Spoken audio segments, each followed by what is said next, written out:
because Dan makes the world taste better. Attack left lane! Yugi just lost his brains. No! We don't want to talk about Kumakarna getting diarrhea here. Attack the Gold Fury! I did good. I one-shot people. I didn't pay anything. Group up!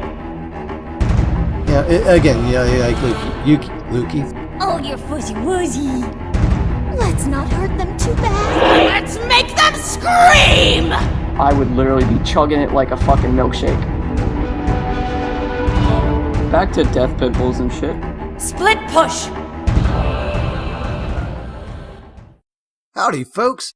Dirt Nap's dad here. Welcome to Dr. Pepper episode number 23 of Split Push. Gotta love 23 flavors of all kinds of goodness here. It's 'cause Dan Along makes with the world me taste today better. on this Smite podcast, it's Yuki What's going on, guys? Welcome to episode 23. and Dirt Nap Dan. What's happening, everybody? It's Guy. What's up, everyone? And saving the best for last, it's Beagle. So, You really gotta work on that, girl. Oh my goodness. Brian. Well, hey, yeah, I know usually guys got his games of the week are pretty short and sweet, but there's a very recent one in his recent memory that he might like to get us kicked off with here this week. 'Cause, well, that was just wrong and fun on so many levels. Are you talking about the assault we just played? Yeah, we didn't have Oh much my time before God. podcast, so we got time for a quick assault. Let's get one in there quick. Those poor guys. The other team. Yeah. Yeah, I had Those Daji, poor people. Dad had Athena, Beagle had Poseidon. Poseidon. I'm trying to remember these off the top of my head. Dan had Amaterasu, and who a random was... Cupid. I don't even remember who the random was. That's how... And Random Oh, Cupid. Cupid. They were Cupid. Okay, yeah. But yeah, Dad would pull them with the taunt, and Beagle would hit them with their whirlpool, so they couldn't. Hawaii couldn't get out. They couldn't dash. And then I would hit them with my chains was for my hilarious. ult, and it was just sick. Before And my if it chains would wasn't- pull them, they were dead. Yeah, and if it wasn't the change from your ult, then it was Cupid's ult. Yeah. Yeah. That was I got a awful. double kill right away. Then Yeah, I played. dude. Oh, go ahead. Oh, I was just gonna say that was fun. Yeah, that was good. Yeah, I haven't played Daji in a while. I remember why that's my only diamond assassin. I played her in an arena right before that game too, and dominated. I just waited for they had a Loki on their team, and I just waited for him to pop when poor Dan was knocked. So he was kind of the target, it seemed like, for Loki. So I'd wait for him to pop on Dan, and then I would pop on him. Yeah, That worked out well. We pulled out a good close vault game there. What, about 30 tickets separating us from the victory? Yeah, it was a really With the close game. It victory, was a I good mean. team. Mm-hmm. Aries on Aries. Yeah.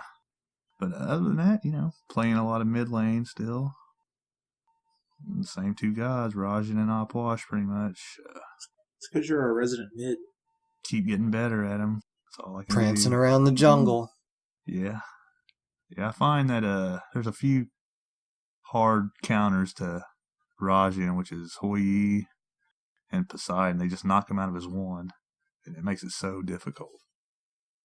Mm-hmm. And Poseidon's real bad because he's got the cripple on top of it with his whirlpool. Yeah, that cripple is something. I'll tell you what, though. I love you being our mid because your knack for when to rotate for that gank into the side lanes is just phenomenal. I'm about to say, hey, I could use it. Oh, there he is. Never mind. I don't even need to say it because there you are. It's like, all right, you've read Yeah. that like a book. I think that comes with just playing the same position a lot. It just kind of helps you know where you're supposed to be. I might need to work my early game is really what needs to be worked on. I struggle in the early game. Well, don't get too much into what you need to work on. We'll save that part for the community section. Oh, yeah, that's right. But other than that, that's it for me. I'll pass it on to somebody else. Who are you passing it to? I mean, you can't just Let's throw give it out to nobody. Beagle sounds like she's in a good mood today. Let's give it to Beagle. Okay, well, I have like a lot, but I don't want to talk too much here. But yeah, start with our last game, Poseidon, 10-2-13. Really, all that happened is Dan blinked in, Dad taunted, I murdered. And earlier I was solo queuing, guys. Oh my god. And I played 3 games. One of them was great. The other 2 were I was playing Chiron because I'm out of hunters to play, and I just got a skin for him, so I'm like, alright, why not? He's pretty good anyway. And I went 10-0-6, and like I said, I was playing with a bunch of randoms. We had a Daji, a Baron, a Sun Wukong, and a Ymir. I mean, the Ymir kind of just followed me around the whole game. He was only level 2 in the season ticket, so I was like, oof. But he actually did really good, and he always put his life before my own, which is why I didn't die. But then, like, in late game, he would always be following me. It's like, you're supposed to be over there right now. I'm just placing wards. Go away. But we did good. It was just so funny because this is how it happened. Like, this is a long story. Ares DC'd beginning of the game, but ended up coming back. But he was in mid with the Vulcan, and the carry, which was Scotty, was in the solo lane with Kuzenbo. So we had nobody over there for the longest time until Ares showed up, and then I guess Scotty realized that she was in the wrong lane. And then she came back. And then I just murdered her face. Another game. Which one do I want to talk about? This one was a loss. I tried jungle for the first time in a while, and I played Pele, and I was doing so good until my mid laner kind of fed the Ravan, so I started to suck and get behind. But I only went 4-6-2. We surrendered pretty freaking fast. And but I'm still proud of myself. I did good. I one-shot people. I did Pele things. Pele things. So that's one way of putting it. And I thought there was one more. Was there one more? I think there was one more. Oh yeah. I played. This was 3 days ago. This was Yuki, Yuri, Dan, and Dad, and myself. We played an assault, and I was Geb, and I was just murdering people, and I didn't even build damage. I just accidentally stole kills. I went 5, 5, and 16. I built straight tank, and it was hilarious. I don't really remember much of what happened, but I just know that it was funny because I got 5 kills as Geb. That's all I have to say.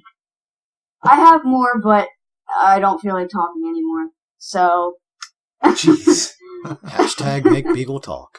Oh yeah. Oh my god. Gotta keep those vocal cords hydrated. We can make you do work later.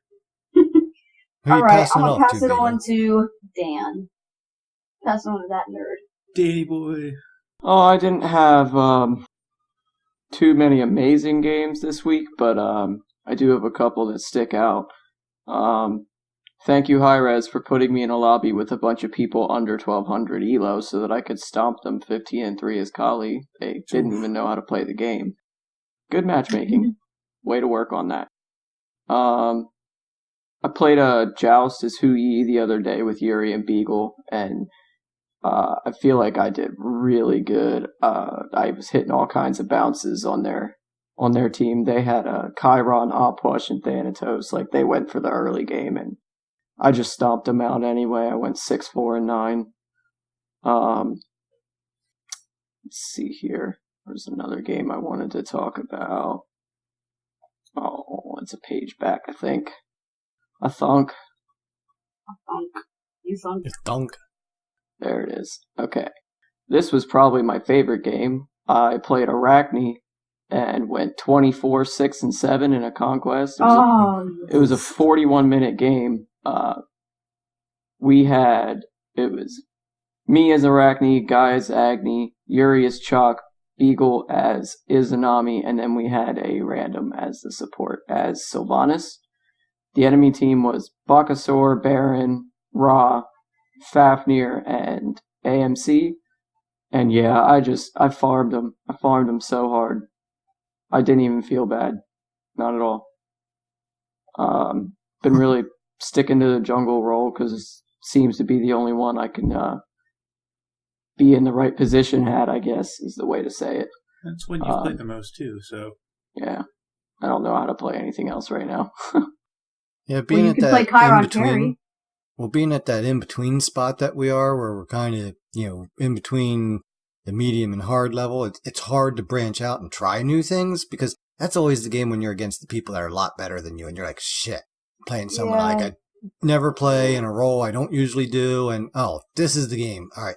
So then you play someone that you're good at, and you get the low-level guys, and you're like, come on, give me a break. Yeah, I usually only play, like, jungle or something like that when I'm, like, playing on my own just so I can practice, because, like, when we're playing together, I want us to win, because then everybody has more fun.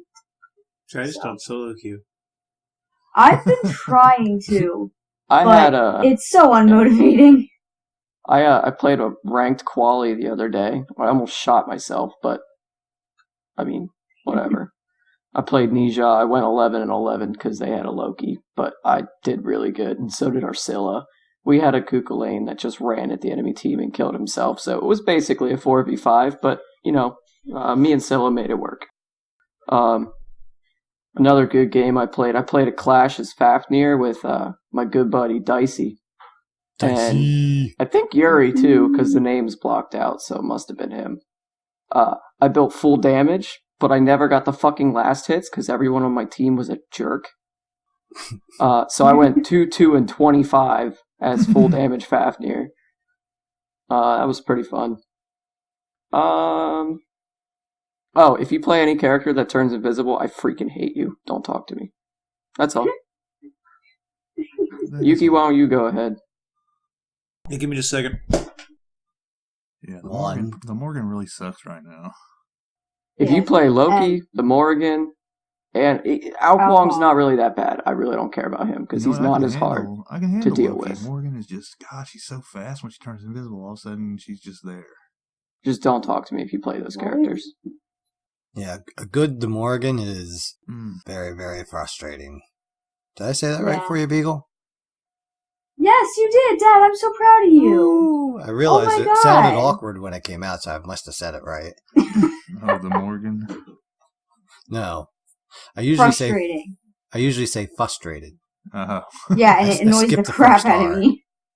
I always yell at him for it. It annoys me. Alright, did we buy enough time for you, Yuki?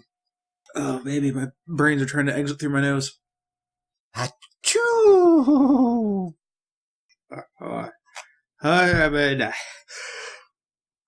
Oh, there it is, ladies and gentlemen. Fucking Yuki hurts. just lost his brains. What little he had left. Well, I'll tell you what. I'll just go ahead and talk about my games and then toss it over to you. So, obviously, I already kind of brought up that Athena game. It was just wrong on so many levels. I mean, there was times I'm like, oh, the Hui just jumped. All right, time to go in, boys. Up, on her just jumped. Time to go in, boys. Up, Uller just jumped. Time to go in, boys. That poor Baron. Oh, he was number one on the list. I'm sorry, buddy. I mean, we weren't picking on anybody in general, but, you were their healer. I actually thought it was cool that, they had a Baron. I'm like, so we got a Cupid. Balanced. You know what? I think they should both count as healers in a sub-level, like I talked about last week. You have a tier A healers, and then your B class healers, and then your no healer groups. Also, here's a public note. If you're playing Assault and you get the healer, don't reroll them. Had one of those games the other day again. I'm like, what happened to our healer? Where'd our healer go? Like, dude, if you didn't even try to trade me. You could have just traded me. I would have gladly given you whoever I had, and if you didn't like who I had, you could have re-rolled them anyway and still got stuck with whatever random person you got. So please, yes, don't re-roll the healers. I will always take the healer. I don't care if I know how to play him or not. If some random is trying to trade me it, I'm just gonna take it. Otherwise, they're gonna re-roll it, and we're gonna be stuck without a healer, and the game's gonna be no fun. So, the other game I want to bring up here, Dan, Yuri, and I played. Oh, hey, his name's showing up now. Just realized that. But anyway, we played a ranked joust last night. I was Medusa, Dan was Nuwa, and Yuri was Achilles. And we get into this game, and we're up against a Scylla, a Nike, and a Nija. So right off the bat, we realize that the Nija is doing what Nija is doing, Joust, and that's coming around behind you. You know, getting the quick kill when, you know, you're not realizing what's going on. So right away, we start getting wards out. But then, we started having to pay attention to the Scylla, because she was on point with her shit. I mean, she was doing really good. The Nija, I don't know if it was because I was Medusa and I get that extra sidestep speed, but I was starting to dodge a lot of his stuff. I dodged a couple sashes. I dodged at least 2 different ults, if I remember correctly.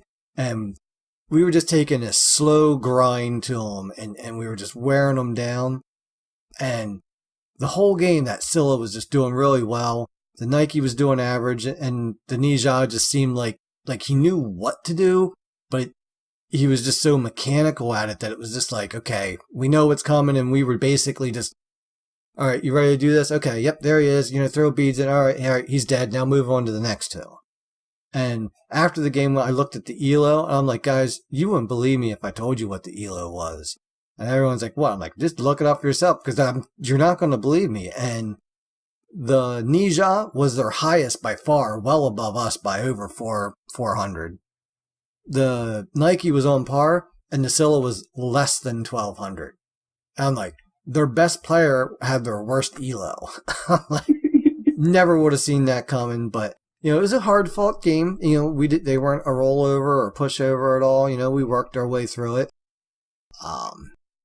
So getting back to our conquest games, I've kind of been sinking into that support role, which, you know what, when I played EverQuest, I was a support. I was the tank. I love to be that role. So it doesn't surprise me that I found myself working my way back into here as we get into Conquest, because not a lot of people like playing support. And you know what?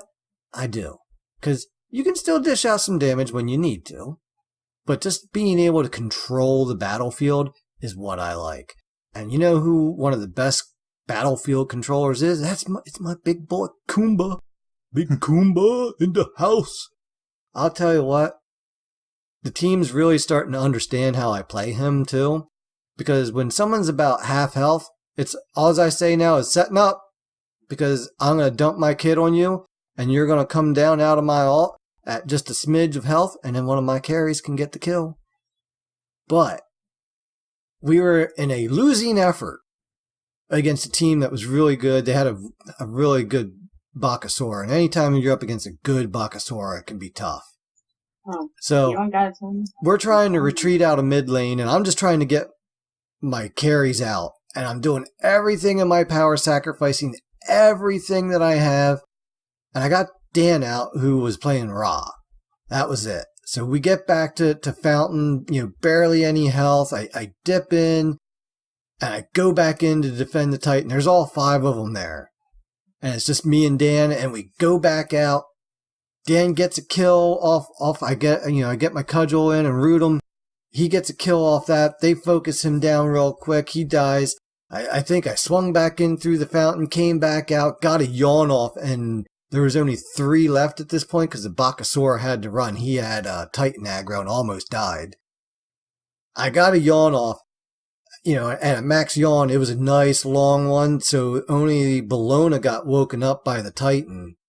And I was able to keep them alive, or you know, keep the Titan alive, which was amazing because they had an Izanami. I couldn't body block her attacks. You know, usually, you know, you get in and body block the hunter's attacks to save the Titan, right? Her shit goes right through you.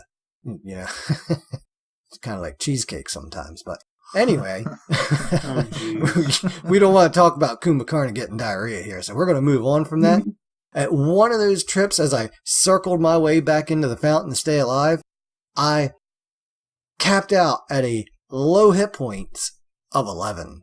It was just so sweet. I'm just like, yeah, and into the fountain I went, got healed right back up, went right back into the fray. I think that's when I got the yawn out after that, because that's right after that's when the team started coming back out. But it was just one of those great defenses. It bought us one more opportunity to try to turn the game around, but they were too far ahead. They were playing really well, and, you know, it was just not in the cards for us there. But definitely enjoying a lot of Kumba time. One other one I'm going to throw out, and I think we'll probably wrap up games of the week here, because this was a good game. I was playing Arachne in Arena.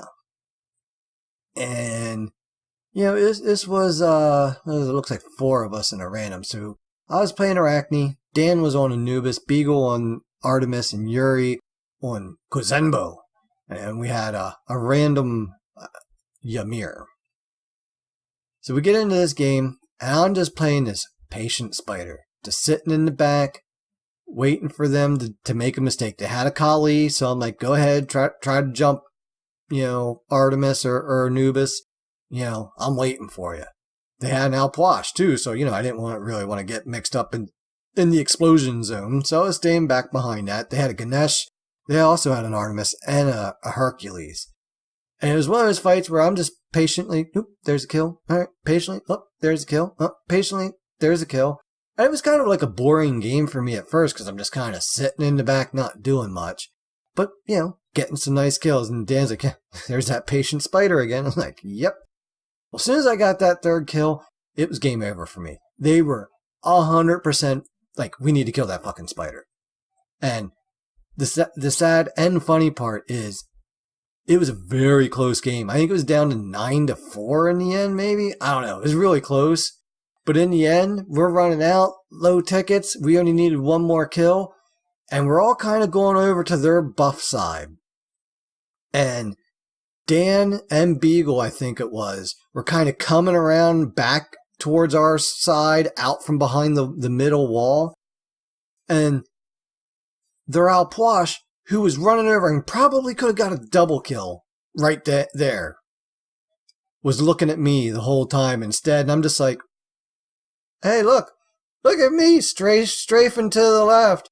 Oh no, I might web you. And I'm like, I'm just trying to stay the fuck away from him, because I see my 2 allies coming in here beside him that are now like 10 units away. Hey, yeah, you're dead. Sorry, buddy. Beagle lays in a couple 700 crits, and yeah, he didn't last long. And that was the game. I'm just like, I don't need to be up there to do damage to you. I just need to draw off your attention. And I'll tell you what, that's something, a good valuable skill to have in Smite, is when someone's focusing you like that, use it to your advantage. I didn't need to get up there and do anything except for just turn his eyes away from the incoming assault that was coming right at him, right beside him. Didn't even, pay any attention to it, because he was so worried about me that, the people that were going to blow him, just blow right over him. And that's exactly what they did. So we won that game. So a lot of good games. I played Agni in Assault the other day, and I love Agni, but man, I was getting some good kills. And there again, they started focusing me. But Yuri and I couldn't pull out that victory, with a bunch of randoms. It was a good game though. But anyway, Yuki, how about over to yourself? You got your brains intact now? Mostly. All right, well, fire away. I'm going to start with my games from yesterday. I watched Sword Art online. Watched the movie because they had a 5-man, and I won't solo queue. It just takes the fun of it. I don't play a team game to play by myself. But to actually get in the games, played Mercury in the Jungle. It's pretty fun. We lost the game. Went positive. Our solo laner was Kukulin, who just decided that I was to blame for everything. So, I love those people. Yeah, he was mad at me because y'all lost a 4-on-4. So, my bad, apparently. I don't know what to say about that. Mixed. We were playing a lot of different things, over the weekend because it was the Triple Worshippers or whatever. So, playing a lot of games. We played a lot of games the weekend of that. So, Sylvanas got him a diamond. Pretty sweet. Got me a diamond tree. Definitely have to talk about the Artemis game from, 2 days ago? Oh, yeah, I seen some clips of that. Yeah. Unfortunately, my PlayStation, because I had to get a new one, wasn't set up to automatically record when I'm playing, so I didn't get a true clip of it. But Dan was on Naja. I had Artemis. Guy was the Watch. Dicey was Baron support, and Yuri was Achilles and solo. And we pushed up mid, kind of kicked their butts. You got drug out around the Phoenix. Then all but, I think, Guy went down, or you were just coming back up. I can't remember. No, it was Yuri was up, and he goes running through the jungle towards the fire giant. Like, the whole team's following him. Oh, yeah. Yeah, and they start... He's like, fuck it, I'm going to buy time here, you know. So they're fighting around the fire giant. They're starting to take it. He's just in there, you know, surviving for, 30 seconds. Dude, it was like that. It was like the Benny Hill closing out scene. They were just like chasing him all over the place, getting knocked up by the fire giant. Yeah, then they were hurting the fire giant. They had a Bologna Opwatch, Scotty, who was really freaking annoying, Kepri, and then their jungler was Bastet. And I come up and I was kind of taking Artemis and memeing her a little bit. I don't build her as a crit bot. Ended up at this point I had Odysseus Bow, Devos, Power Boots, Executioner, Kinsize, and Jotun's Wrath because the piggy. And I took Blink because I'm like, fuck it. The whole game, I remember as soon as I got it, I'm like, guys, I have a Blink ult. Where are we Blink ult? I'm Blink ulting somebody. And I just pop up in the middle, you know, not like dead in the middle of their team, but towards the front of our team fight just to surprise CC. But I come back, I hit my steroid right out the gate, run. I hit it 3 different times, running, just going, please don't let him take the fire giant. Please don't let him take the fire giant. Yuri goes down. I get within range of blinking in between the pillars. I blink in. The Scotty goes, oh, hey, notices me. Hit 4. She goes down from the pig in an auto. It chains off. It hits, I think it was their Opwatch or their Bastet. I don't know. It hit one of those two. Followed it up with the rain of arrows. They're dead. All I see is this Kepri get hit by the pig. Fire Giant knocks him up. 2 autos down. Steals Fire Giant. That last auto to kill the Fire Giant, I fired it and just turned away and got the Fire Giant. So I had a triple kill Fire Giant steal. And cool people don't watch their own explosions. Oh, it was so great. Yeah, dude, it was just the fadeaway shot. I'm like, yo, I actually did turn back around a little bit until I heard the roar from the buff because I was like, oh shit, did I not kill it? But we went on to win that game 13-5-13 Artemis. Don't underestimate the Hunter with no escape. Don't let her get ahead. But it worked out pretty good. With Dicey, with that slow up all the time, it procs Artemis's passive to do more damage to people that are CC'd. And early game, you could definitely tell it helped the clear out against the Scotty. And I got Devos stacked and Exi online, just walked at her. It was a lot of fun. And then I don't remember if this was from, I don't remember if we talked about it on the last podcast because we recorded so recently. But the Medusa, I still was going to bring it up. It was a game we lost. I was playing Medusa, who I prefer in dual lane when I'm playing Hunter. And that Titan defense where I just couldn't clear everything out. I'd killed the entire team defending the Titan there, like all 2 Phoenixes down, but couldn't clear the minions out fast enough. And it was so close. It was really good. Yeah, we had another game like that. Who was it? There was 3 of us in a joust, and we lost, but we decided them. But there was a dot on our last person, and they or the minions just killed them, and then the minions were like, "All right, we're gonna finish the Titan off." It's like, shit. That sucks. Like we got the DSI defense, but the minions won the day. The Winions. Dude, that happened the other day. The enemy team almost lost to minions. That was that Artemis game, I think. Yeah, you got to pay attention to those little buggers. All right, so I think we're gonna go ahead and wrap up our games of the week there with that, and hop on over to Change in Choices 5.18 patch notes coming out very soon. Alright, so new Godskin. So again, Godskin quality, excellent. Gotta give them props for these still. I mean, the art team is just doing a phenomenal job this year. My only beef is, can some of the gods that don't have many skins get some loving instead of some of these gods that have a lot of skins? Because it sure would be nice. Sure would be nice. Right? Yeah, Um, just looking at Zhonghui. yeah, Sitting I in the keep corner. joking. I'm ready for the Zhang Kuai skin now, right? Doll him up. Him and what's his name? Call Me Daddy can go out and down there, right? Chiron. Yeah, Kyron. That'd be a great combo. Oh man, I would run a Zhang Kuai support with dude. Chiron That'd be carry. awesome. That would be all right. I can see that. High res, please come on, give us some love. But anyway, getting on to this week's skins, we got Oni Chernobog. All right, it's cool, but I don't know, doesn't really do much for me.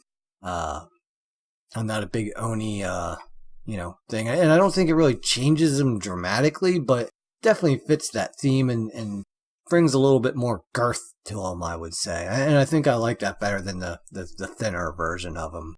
It's good for like a tier 2. It's a solid tier 2. Yeah, solid tier 2. Moving on, Mystic Enchantress Noir. So, I like the skin. I think this is probably the only one that I'm going to buy out of the bunch here through the adventure, just because I think it's really good looking skin. I like that series that they're going down, that I've ever been into any of those shows that they're loosely based off of. But it's a good modest skin for her, and I'm really getting tired of playing the astronaut one, so I don't like playing the other skins because, I like to keep things a little more modest. Dirtnap's dad, got to set a good example for the kids and keep Dirtnap's mom happy, It just sucks it's Nuwa. I mean, it's really good, but it's another Nuwa skin. Yeah, she does have a lot, but even there, I don't know.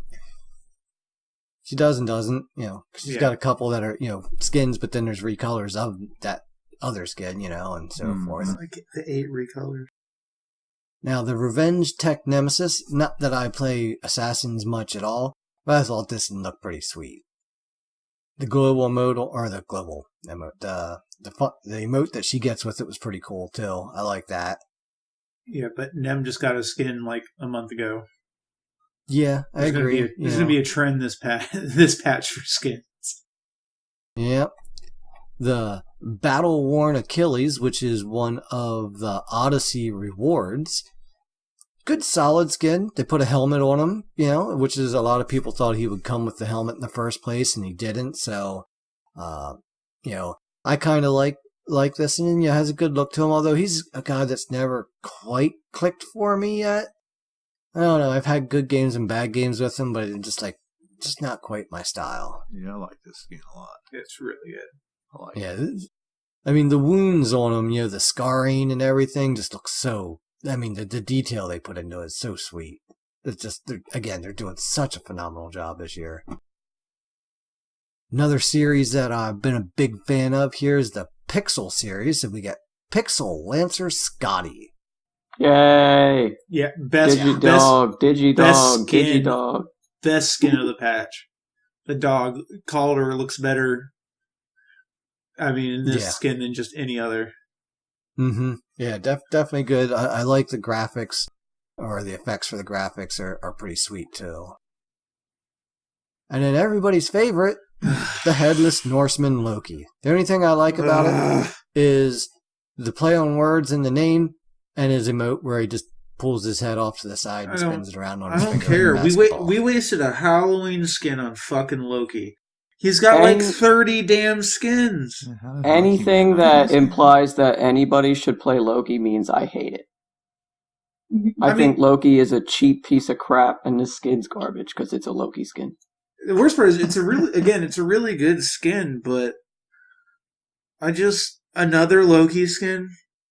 Like, this should have been something they did with Chiron, that actually have a horseman that, has a pumpkin head. Yeah.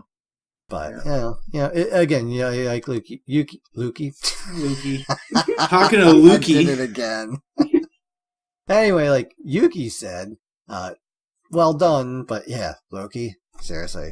So, I get he's one of the flagship gods for the game and everything, but like he's gotten like 2 or 3 double release skins.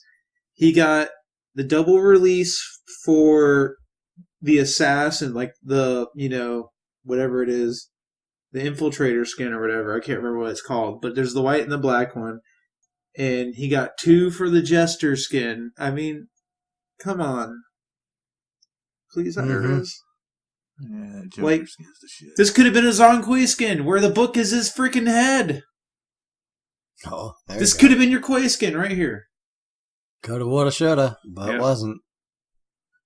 All right, so Hera's Odyssey here. So the purchasable, something like that, something, are the Oni Chernobog, the Mystic Enchantress Nuwa, and the Revenge Tech Nemesis, along with the lo-fi hip-hop music. Have you heard that theme? You know what? I haven't. I was just thinking, you know what? I watched the patch notes show twice this week and missed it both times because I'm watching it at work, so sometimes I get... It's easily the best music theme. Well, I'm going to have to check that out. And then again, the battle-worn Achilles is, from earning your way up through the progression there. So, Dan, why don't you read us through here some of the next parts of the patch area? I don't want to. Oh. We're on Project Olympus, right? That useless thing. Yepers. Oh. Although there's some good things in there this week. Yeah, there's some really good things. Whatever. I wish they would fix more bugs and stop doing stupid crap, but oh well. Boy. Players can now choose which items are a favorite for each type of customization item. Using random loadouts will select favorited items, allows you to filter out certain items you don't want from your random loadouts. So That's if you pretty use, like I said, bug fixes, please. There's too many. Console Q Pop redesign. The Q Accept menu has updated art and controls. You won't be hitting circle while trying to exit a menu and canceling your Q anymore. Thank You God. now need to actually That's push to me, that's to a the bug right. fix in itself. That how often does that hit us? At least once a gaming night. Oh yeah, I for did sure, it last for sure. night. Players will now need to use the control stick to move over to accept or decline a queue, then confirm it. This will prevent players from accidentally declining queues. God Selection UI update updated the art for the God Selection screen. It looks good. If you saw it, I didn't see it. I didn't watch this part of the patch notes. I missed a little bit of it. You'll be happy with it. Misk.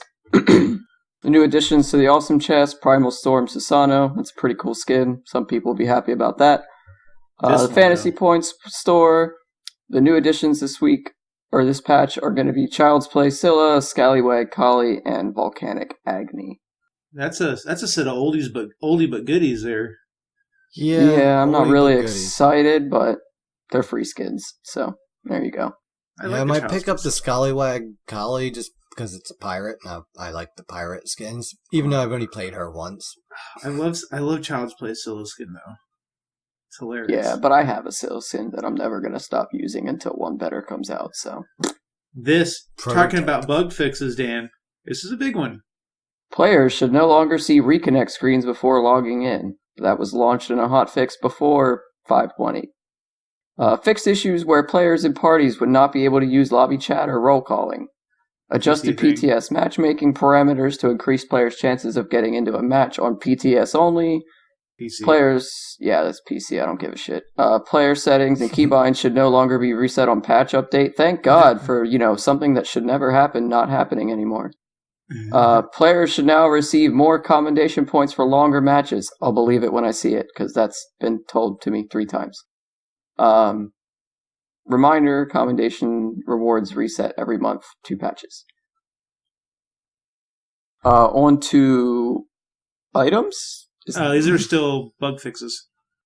Oh, okay. I was going to say, is that the only item I see? Okay. Item bug fix, Heartseeker, you can now buy it on Assault. That pissed me off that it was locked out. Yeah, that Didn't even notice that.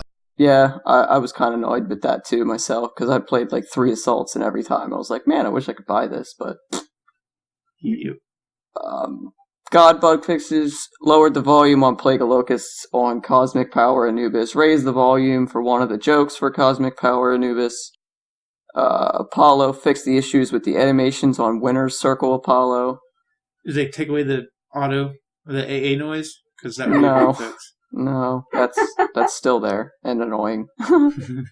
Aphrodite fixed crash issue with the Venus skin and have re-enabled the skin. I didn't even know that was a thing, so it must have been a PC thing. Fixed an issue where Baron Samdi could do unintended amounts of damage if Kepri revived him while firing Light for the Party. Dude, what about the rest of his see- kit, Hi-Rez? Thanks. I would love to have seen that, though. Cerberus, Paralyzing Spit, fixed an issue where the mana cost of this ability was not matching the description. Never really noticed that either, but that's cool. Ganesh players should no longer get stuck on top of Ganesh pillars. I wish I'd known this, because God, I would have done it more. Have you seen it, though? No. So if a Rom goes up into his ult, and you put a Ganesh pillar down where he's going to come down, he'd land on top of the pillar will then disappear, and Rom will stay there.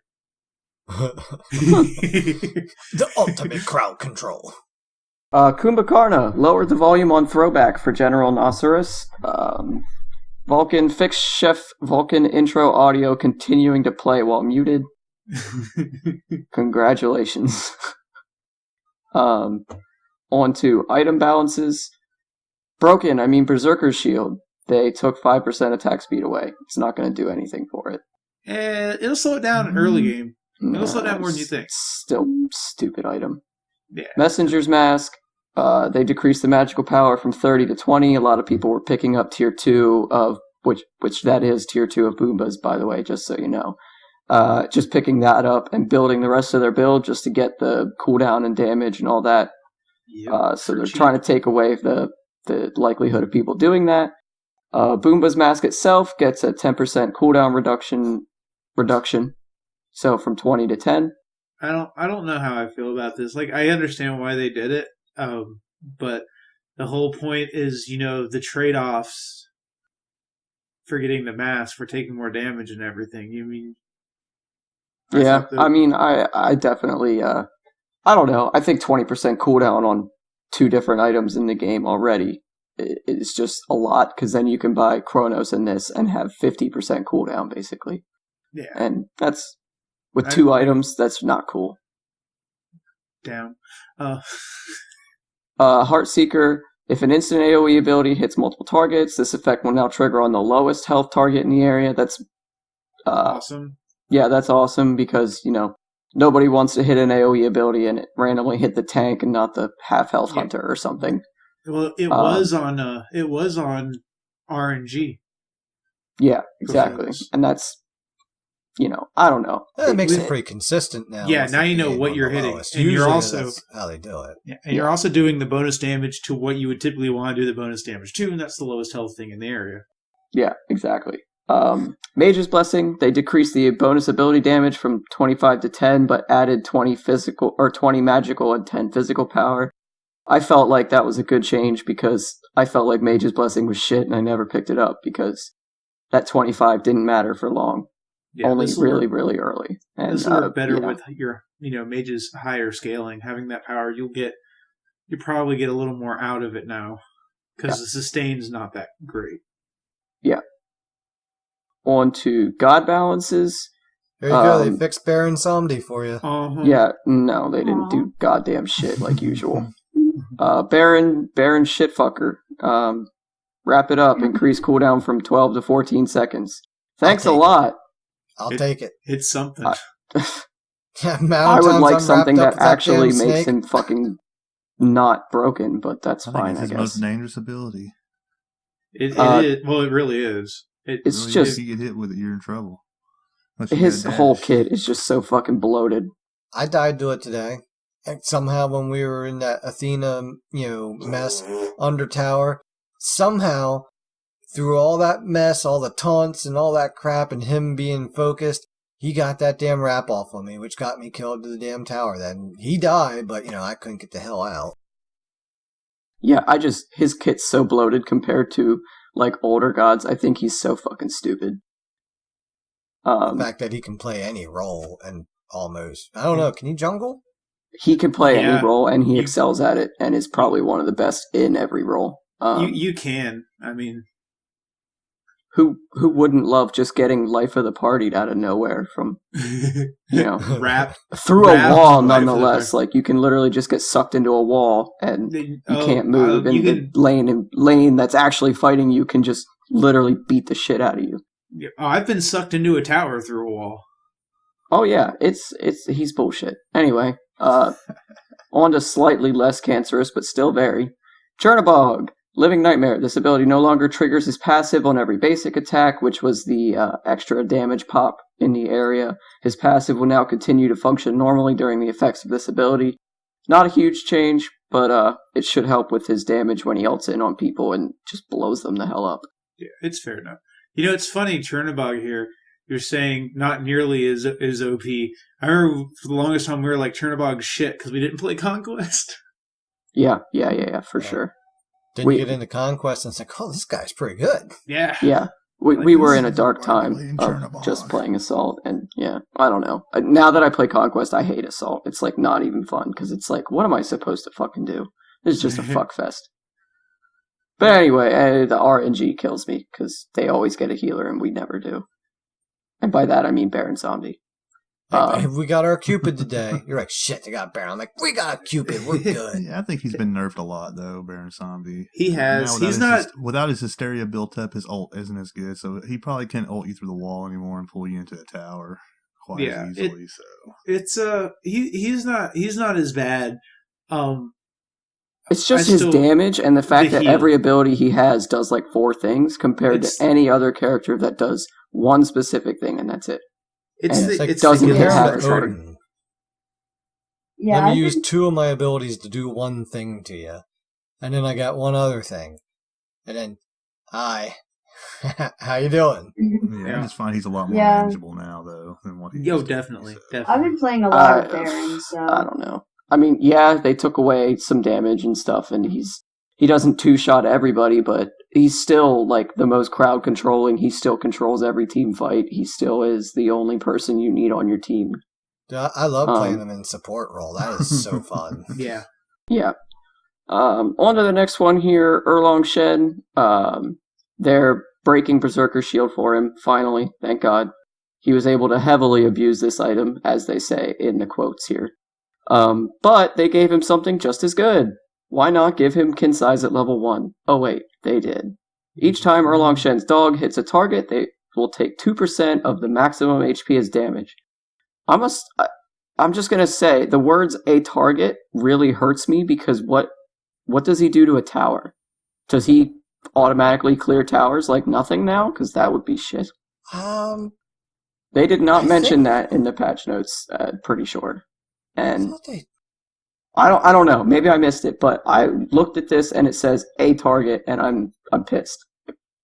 That better not work against towers. That's all I'm saying. Yeah, I am concerned about this. I like that they took off the doesn't trigger the one hit item of item passives, but 2% of the maximum health. I mean, he only has to hit you 50 times without doing any damage. Like, that's not counting any damage he would have to do. And if he just builds attack speed, he hits you like 10 times with his actual damage and the dog.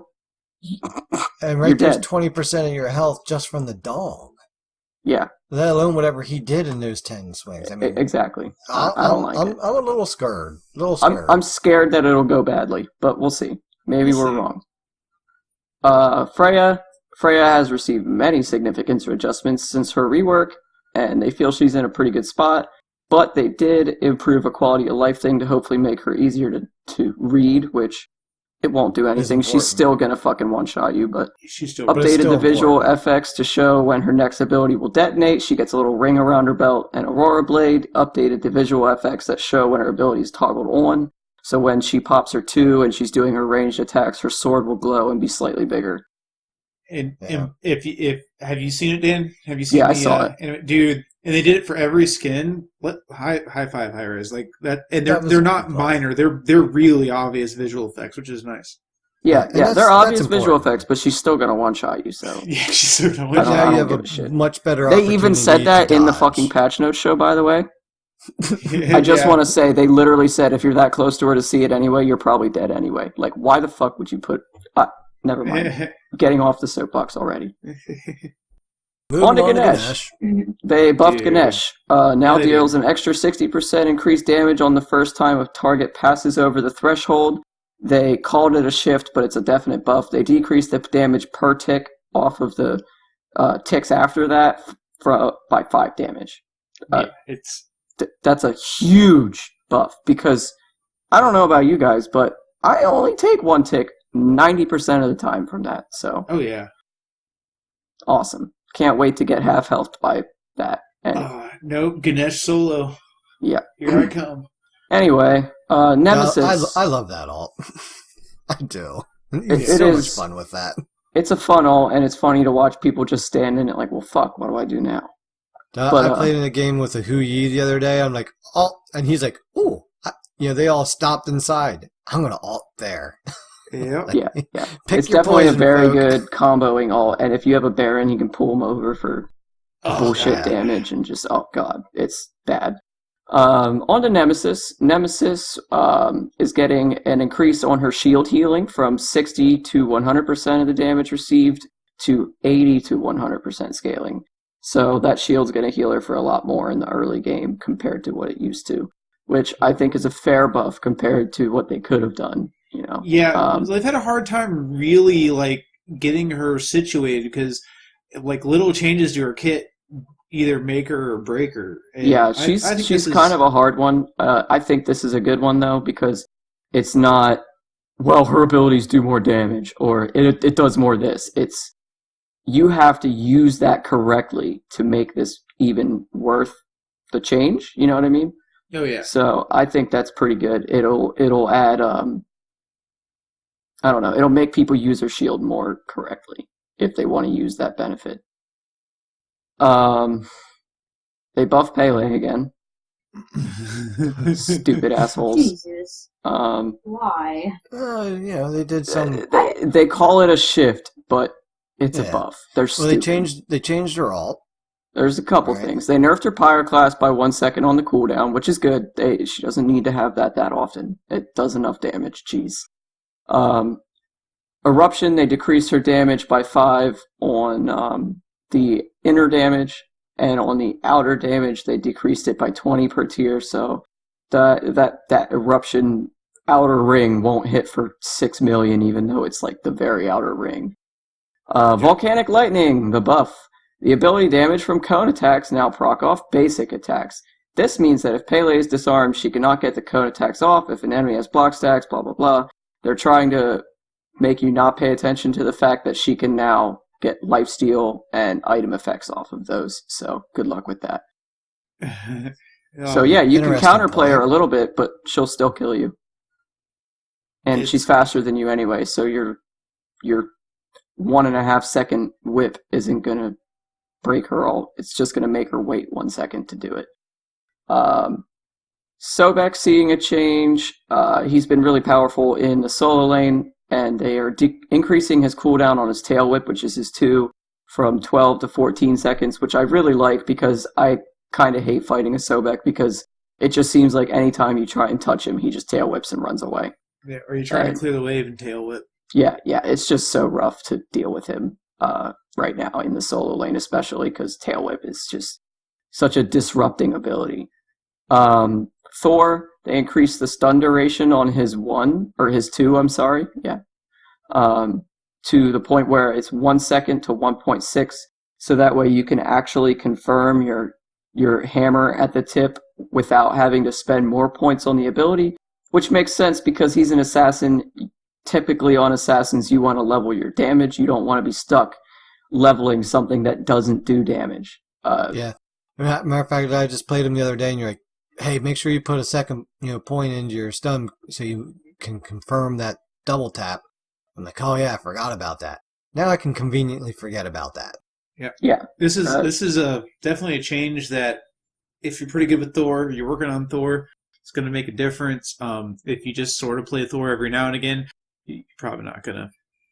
You probably won't notice it as much. It really only helps for the tip hits, at the tip Just of the the tip.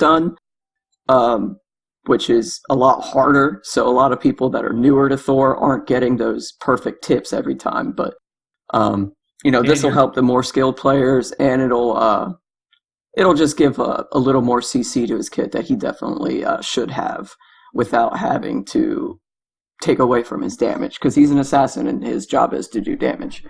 So Thor is obsessed with the tip, huh? Thor is all about the tip. And the double tap. And the double tap. All right, so that wraps up patch notes here for this week. And we're going to move on to this week's session of progression. And Yuki, with the pick this week, decided that him and Dan are going to talk about Kali, while Guy Beagle and I learn because it's not something that we play. So I don't know why you're mentioning me in this conversation. Good luck. yeah, you do play her some. I picked Yes. Kali. She's like rank 2 because I played her in Assault 3 times. No, you play her. Yeah, okay, whatever. Yeah. But anyway, before we get into talking about how she works and I guess Yuki schooling us, why don't you tell us about the lore behind this four-armed woman? So I first off, I picked Kali because her lore and all the stories that come along with it are hilarious riot of ridiculousness. So thank you. Grab your popcorn, people. Thank you, Hindu religion, for this one. She is the goddess of death or devil, depending on translation, and time. She basically is the bringer of doomsday, is often associated with sexuality and violence, which is bullshit. If anybody knows about what happened, Kali's original model was less dressed than the new one, and the Hindu community got mad, but in 90% of the artwork we have for her, she's either naked or barely covered by decapitated skulls. So sure. Everyone's just a grumpy biatch these days. Yo, I know. But she also embodies feminine energy, creativity, and fertility. So pretty crazy, and is an incarnation of Parvati, wife of the great Hindu god Shiva. She is most often represented in art as a fearful fighting figure. Go Power Rangers, with a necklace of heads, shirt of arms, lolling tongue, and brandishing a knife dripping with blood. She's dressed in body parts. Sounds like my average Sunday night. Right? I mean, what else do you do after work? I'm just saying. I don't work all day. Kali's name derives from the Sanskrit meaning, or from Sanskrit meaning she who is black or she who is death. So it's a fun little name. Pretty sweet. There are several traditions of how Kali came into existence. One version relates when the warrior goddess Durga, who had 10 arms, each carrying a weapon, and who rode a lion or tiger into battle. Why isn't this a fucking god in Smite yet? I don't know. Fought with Mahashasura or Mahisa, the buffalo demon. Durga became so enraged that her anger burst from her forehead in the form of Kali. So one of our lores here is Kali was a very, very bloody, angry pimple. Dude, this is the guy you've been wanting to talk about since episode 1, isn't it? Yes. You're like, I want to talk about lore because there's some cool things like God's being burned off a pimple of someone's forehead.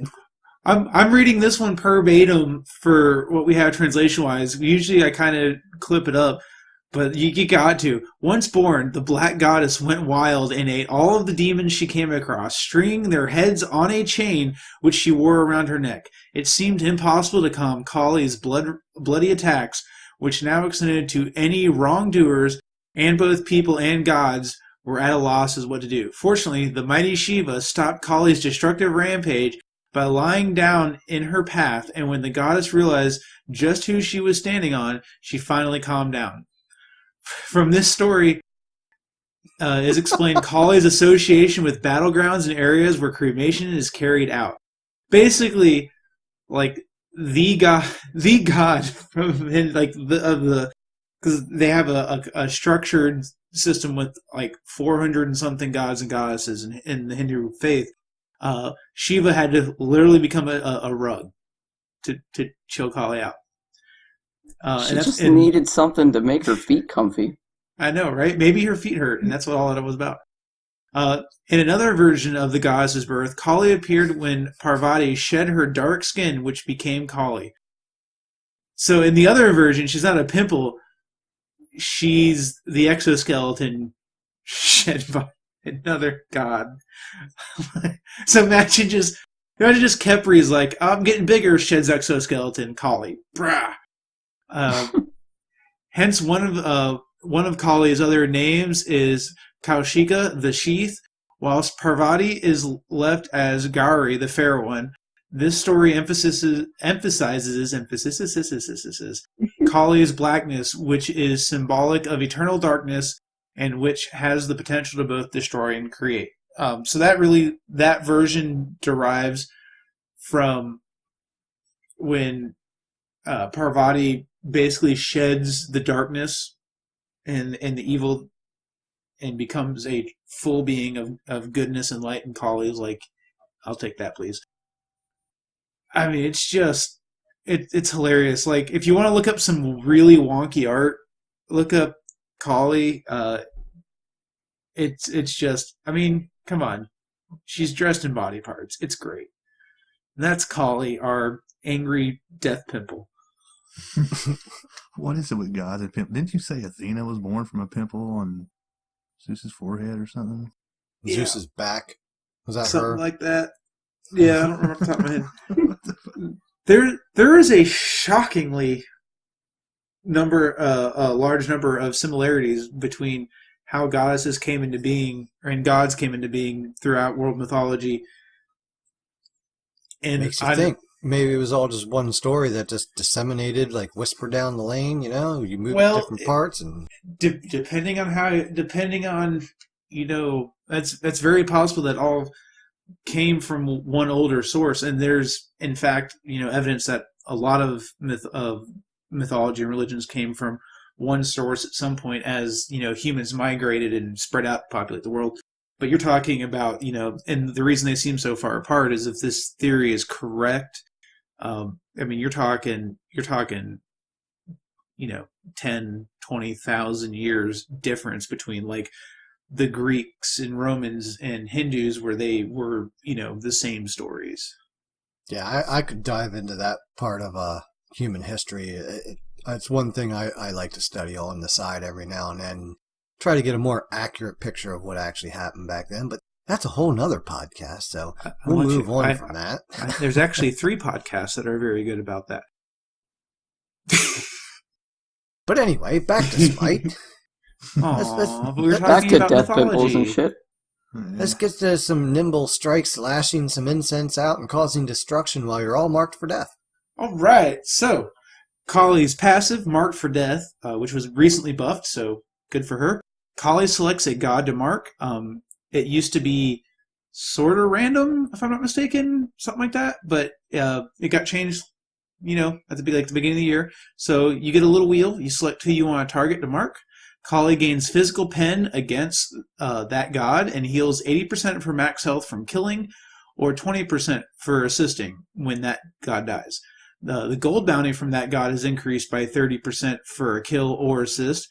And if the current target dies, the enemy god closest to Kali becomes marked. If Kali is killed by an enemy god, she may choose a new target. So this is like, I'd say this is probably the only character in Smite where you justifiably can get kind of salty about a kill steal. But they buffed the passive healing. And this passive is one of the reasons Kali can snowball harder than anyone else, because she gets 30% more golden XP for the killer assist. That penetration on there too. Geez. Yeah, the pen. The physical pen is 10% plus 1% of her level, so it can add up pretty quickly. It's what makes her scary. Her first ability, Nimble Strike, Kali leaps forward, damaging enemies in the target area. Kali additionally heals herself for a percent of a single enemy's missing health. Kali always heals from the target that would heal her the most. Damage is 70 to 270, scaling 80%. Physical power, the heal is 20% of the target's missing health. Range 55 units, cooldown 12 seconds. Second ability, Lash. Kali throws several blades that converge upon a target location. Each does damage and causes bleed. Kali gains physical lifesteal against targets affected by the bleed. Damage per blade is 30 to 75 plus 20% physical power. Bleed damage is 5 to 25 plus 5% of your physical power. Lasts for 3 seconds. Physical lifesteal is 10 to 30%. The bleed doesn't stack, so you can't hit, on low cooldown, hit somebody multiple times. It can deal 105 to 225 plus 60% of your physical power, and the bleed can do a total of 30 to 150 plus 30%, so not a little bit. Kali's third ability, Incense. Kali hurls an incense at her feet. Exploding it, enemies hit are stunned while Kali gains a physical power bonus. Stun duration is 1 second. Power buff is 10 to 50. Buff duration is 4 to 8 seconds. It's got her kit. Her ultimate, Destruction. Kali becomes an unstoppable force of destruction because she was just born out of a pimple, creating a damage aura around her. During this time, she can be reduced to 1 health but cannot die. She's immune to knockup, slow effects, and protected from roots, but still vulnerable to stuns. If Kali is under 15% of her total health at the end of the duration, she will heal to 15%.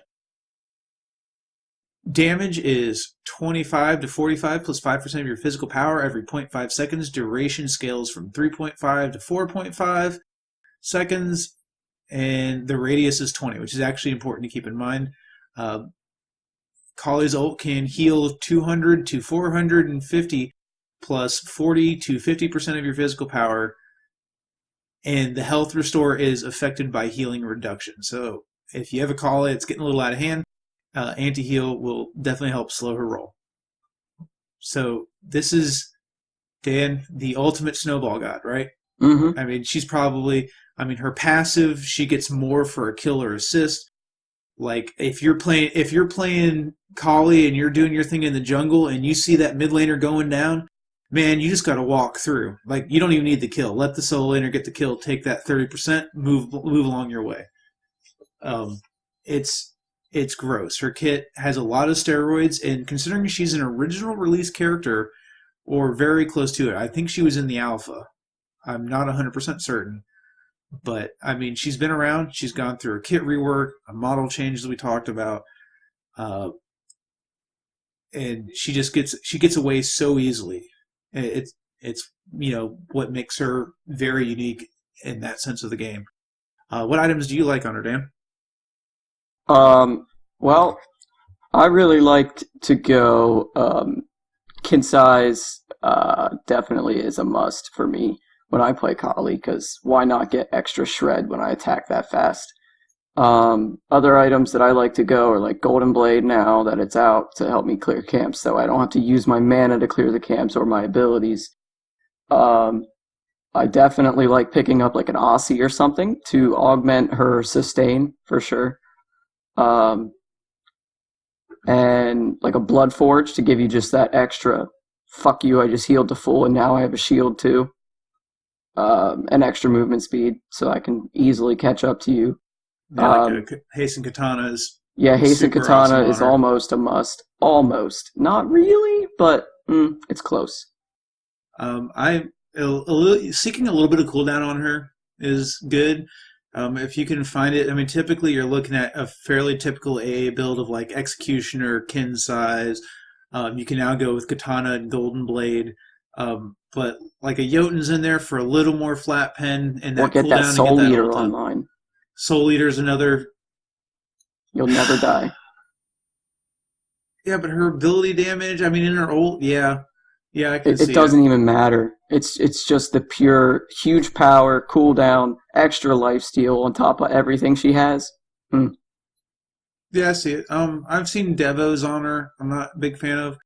I'm not a big fan of Devos or anything like that on Assassins, no. One of my favorite flex items on her is Toxic Blade. Because if you're against a heavy healing comp, getting those basics in there, and you can do brawlers too as a flex option, but you're still looking for that attack speed on her because she gets a power buff and all this stuff. you're prioritizing the attack speed over the raw power like other assassins.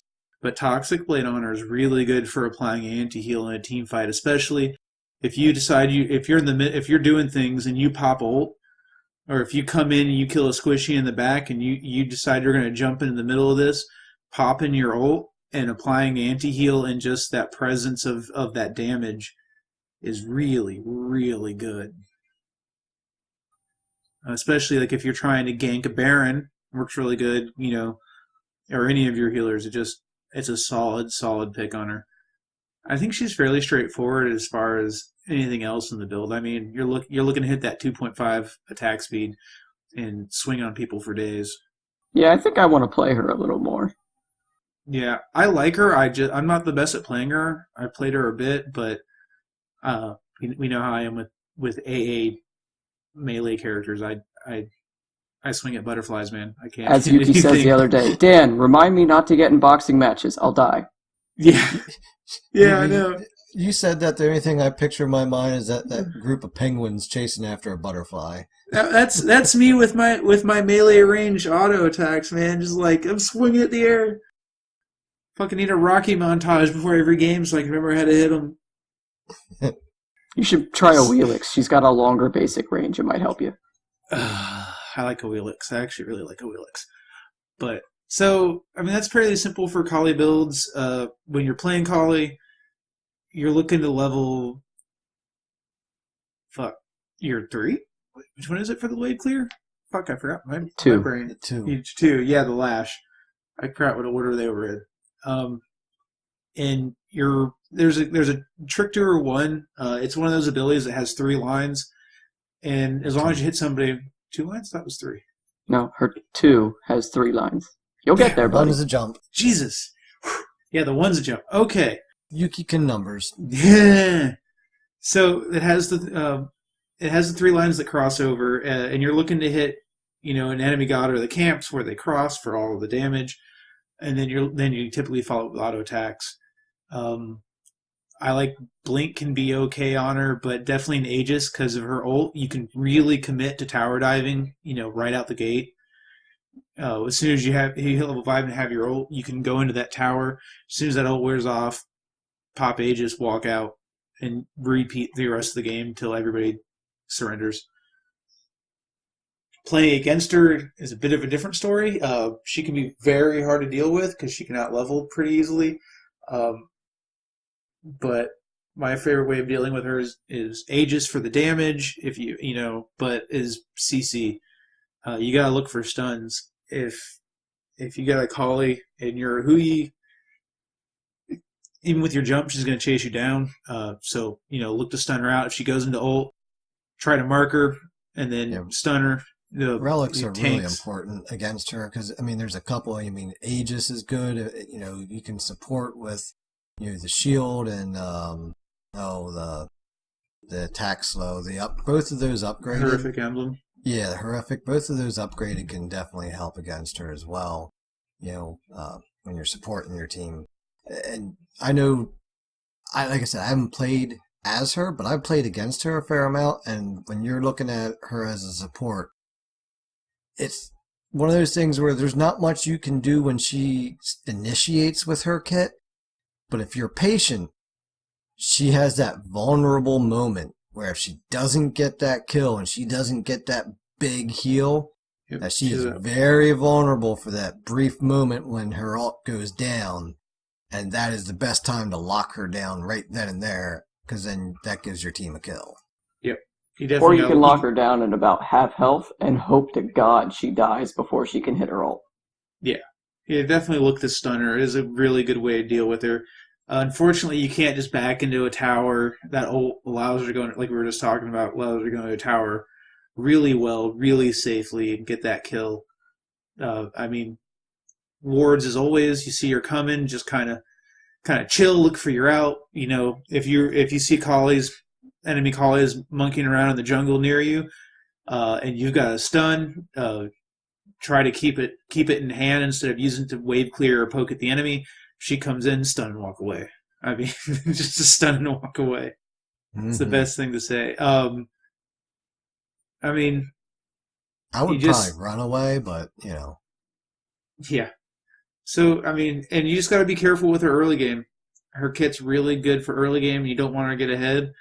So give the character, until you see how the player's playing them, give the character the respect that the kit deserves. Like, be cautious until you've seen how the player is playing her.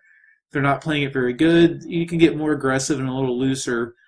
But if they're playing really good, just be careful.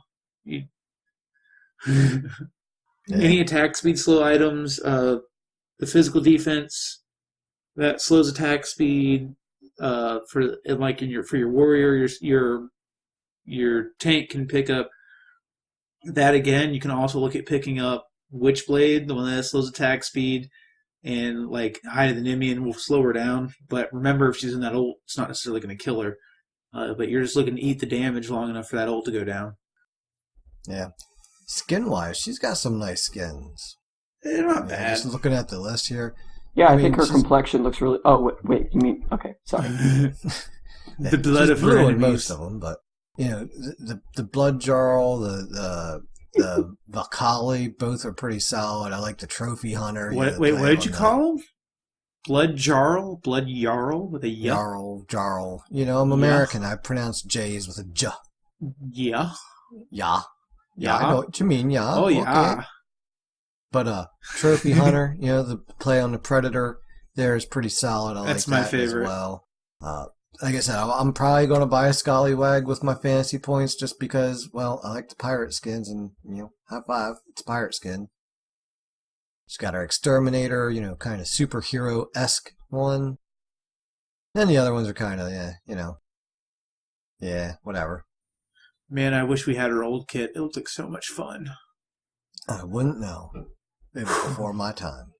She had So- passive lifesteal. So anyway, as typical with our session of progression, always feel free to hop into the Discord to add or continue the conversation there. We'll be more than happy to chat up with you, or if you got any good ideas that we may have missed, because, We suck do too. that. Yep, yeah, we're feeders. All that good stuff. But definitely feel free to hop into Discord and chat it up. There's always some good conversations going in there as well. So that wraps up this week's session of progression, and is now time to hashtag make Beagle read. It's the community section. Oh, here we Crap. go. It's going way faster than I thought. Give me a second. I still like Nev's after comment in the community section from last week, which is a picture of an otter in a pool doing a little head turn smile at everybody for the camera. Yeah. High five. That was good. That was a good one there, Nev.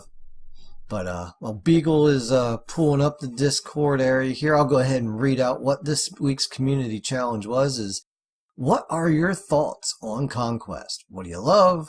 What do you struggle with? What do you need to work on? So, I'll fire a American little- Zombie kicks things off again this week, getting the first comment in. So, fire Alright. away, Beagle. American Zombie. Conquest. My experience with Conquest is, well, none. Played it for about 2 games. Was trolled nonstop by a teammate trying to 1v5, then blaming me for not saving him. Same situation both games, and decided it wasn't worth the trouble. Huh? That is Game mode's not for very... everybody. That's Yeah. literally Annoying. every conquest. So if you don't, Yeah, I used to Every hate Conquest. Conquest. Like, every time we played Conquest, I'd be like, ugh! Even in a But, 5-man. Yeah, like- Sometimes. It's just like, I was never good at Conquest. But now, like, I actually really do prefer to play Conquest. So even when I solo queue, I still play Conquest just because it's the game mode that I just prefer now. Because I know how to play it. American Zombie, So- you just if you want to try to get into it, you just gotta bash your head against the wall of Conquest until things start to make sense. There's a shit ton in the game mode to learn. We could do a podcast on just playing Conquest. You might want to give it a try again, especially if you've been playing for a while. I mean, leap of faith it, man. Dip your toe in slowly. Hey, if Yuki can do it, anybody can do it. Fuck solo queue. Well, no, not solo queuing, just playing Conquest, I meant. Oh yeah, that too. Alright, next we got Big Brick.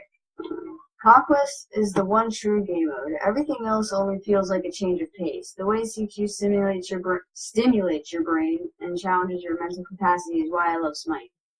It's a great That's why I balance hate of it. I have no strategy mental capacity. versus talent. I struggle with catching up when I get behind. Me too, believe me. I do. I complain about it all the time. But the biggest challenge and what I need to work on the most is positioning. I have a lot of deaths where I'm waiting to spawn and I'm thinking to myself that I was out of position and if I had done such and such differently, the fight could have gone the other way. And that I do agree with, because positioning and deciding where to go, especially like on the times where we're actually starting to group up, sometimes I'm like, ooh, that lane needs pushed up. I could do it, but then they kind of need me in the fight, and then I'm kind of stuck between, do I want to do that, or should I go there? So Yeah, I get that. Indecisiveness causes a lack of action, and that means you're now also behind in whatever you're deciding to do. So my best advice there is whatever you think of first is probably the best thing to do. Get doing it. Yeah, and I always do get, for some reason, no matter like what role I play, I always seem to fall behind, especially like in gold. So I don't have items and I'm constantly dying because I don't have items to fight back or I can't escape or whatever. So I get that. That one's another one of my problems that I have a lot during Conquest. All right. Evie with the hashtag make Beagle read. Yeah. Thanks, thanks. Can I put answers in the community section and just type like books so that I can make her read too? No, I'd make you read it. I wouldn't read it. I don't know. But just to throw this out here, in one of the skin giveaways on Twitter, American Zombie said if he doesn't win, he demands that Beagle read the terms of service. Yeah. I guess I know who I'm giving it to. Not him. Yeah, like, sorry, that ain't we're gonna gonna happen. randomly pick you and be like, no, we're gonna make her read that. Sorry, you're not winning. I'd rather jump off a bridge, okay? Reading sucks. Do I get to pick the bridge? She was like, my default language is No. hard. Leave me alone. No, I get to pick the bridge. Okay. Anyway, moving on. First, gameplay. It's always slow at the start, but as plays start to go, team fights start to fight and hype. I can't read. Okay, I read that right. Never mind, I did. You lose track of time and have a blast with each person on your team while trying your hardest. Yes, there are times when broken characters ruin team fights due to alt and hold trigger to win game, but outside that, each fight can be different, and every fight is never in the same spot, which makes it fun. Second, casual versus rank. I think that there should be some minor banning in casual. Casual, it's casual, but there are times when you want to see less of one god than others. Maybe do one ban on each side to make it somewhat better. Fighting Bakasura every match or Poseidon every casual match is just getting boring. I 100% agree. Yeah, Honestly, Bakasura's a fucking casual piece of should shit. just have bans. Yeah, It I should think just so be too. like regular. Conquest should be Because- streamlined. Yeah, like Especially for those people that go from, they hit that level 30 and they go to Conquest ranked and they're like, what the fuck? What is this? And then, they got to go through, well, I was going to play this character and it's one of the 3 I'm good with and all 3 are banned. Well, fuck, now I'm going to feed my brains out. And that's kind of annoying. And I know that not everybody goes through that. But at the same time, I mean, I never went through it personally, but like at the same time, it's like I can see why that would be a real ball ache. Yeah, I remember when I would only play like the same few people, and then when I didn't get my role, I was like, oh god, what do I do? Yeah, definitely. So, I see agree, both I sides, think. but I would definitely love to see bans and casual, like full bans. But Yeah. Because, Yeah. I mean, just like you said, there's times where it's just like, you know what, there's been a Bakasura in every damn match tonight, and I just don't want to deal with that again.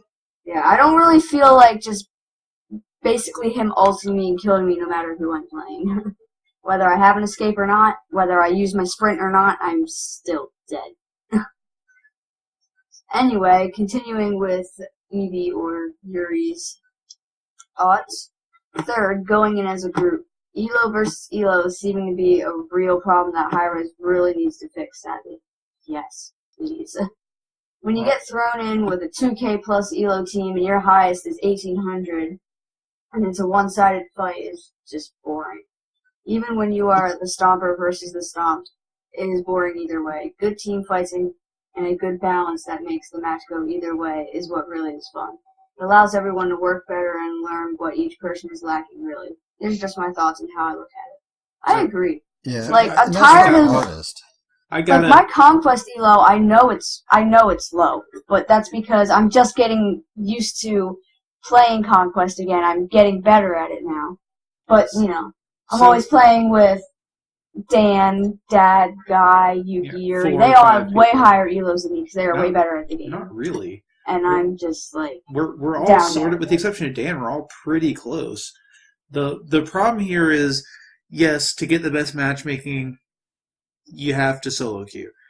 On the other hand, we know that Hi-Rez uses priority for parties against parties.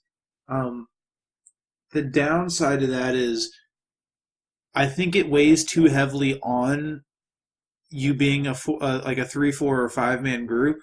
Yeah. I would honestly, I would sit through another 3.5-minute timer to get the priority match the next queue go around to get closer elos, because yeah.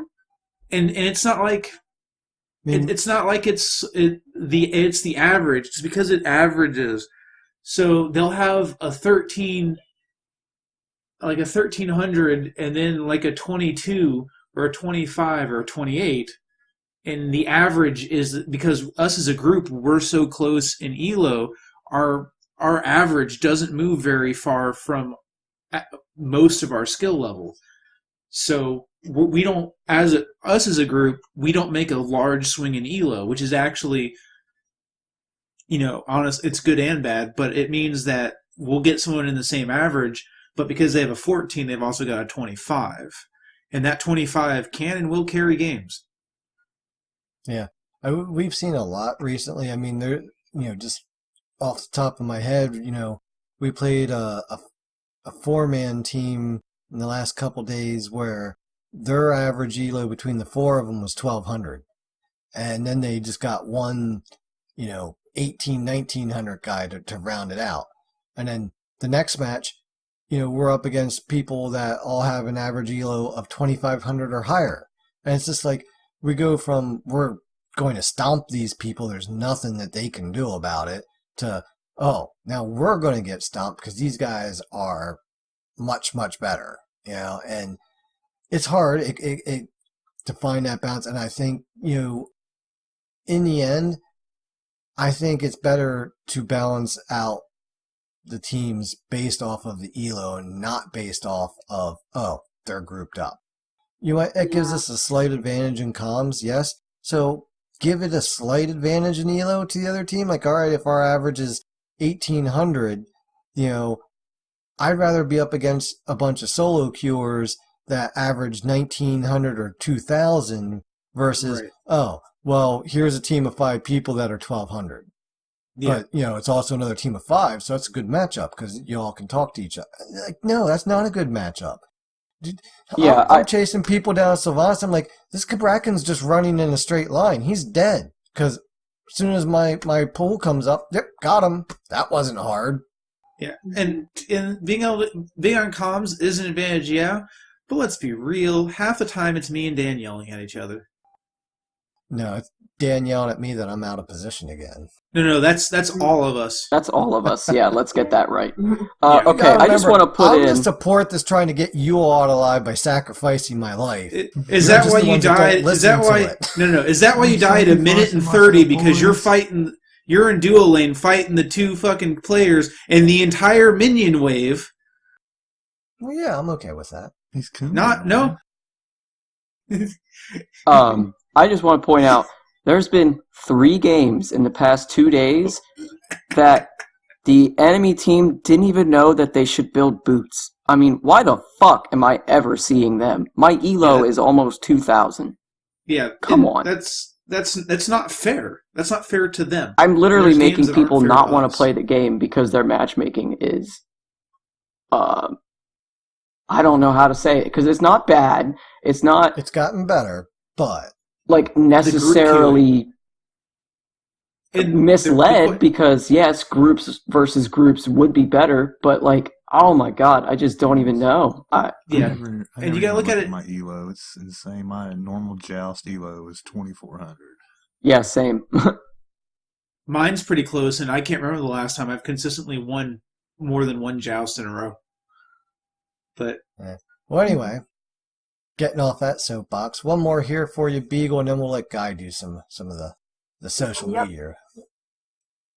Okay. Next we have Smite on Switch. You know, it's VO, Yeah, it's VO. for you. the Yeah. little guy. You I get like off your how- tablet.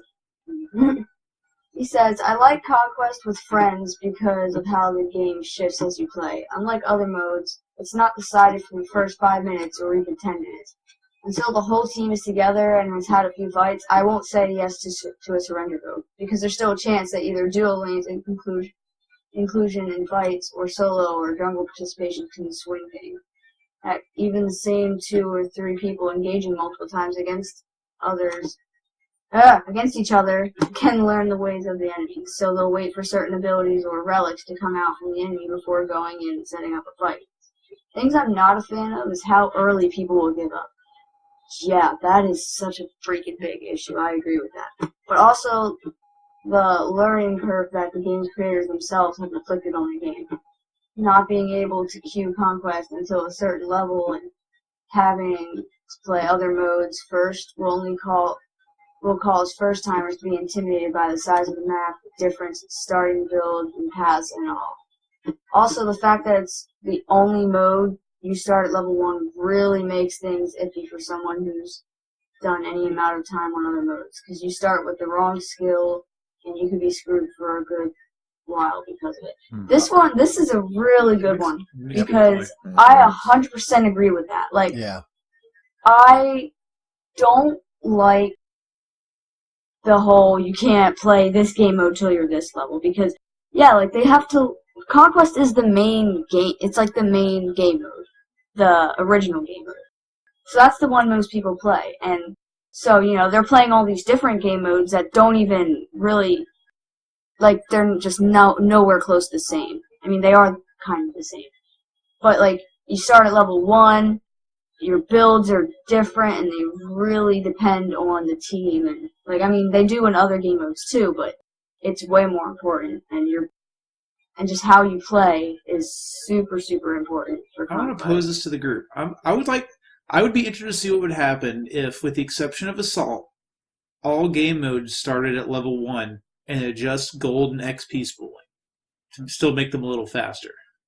I don't know. It's weird because I mean, hands down, I remember being intimidated about Conquest because it was such a big difference, especially coming in at level 1.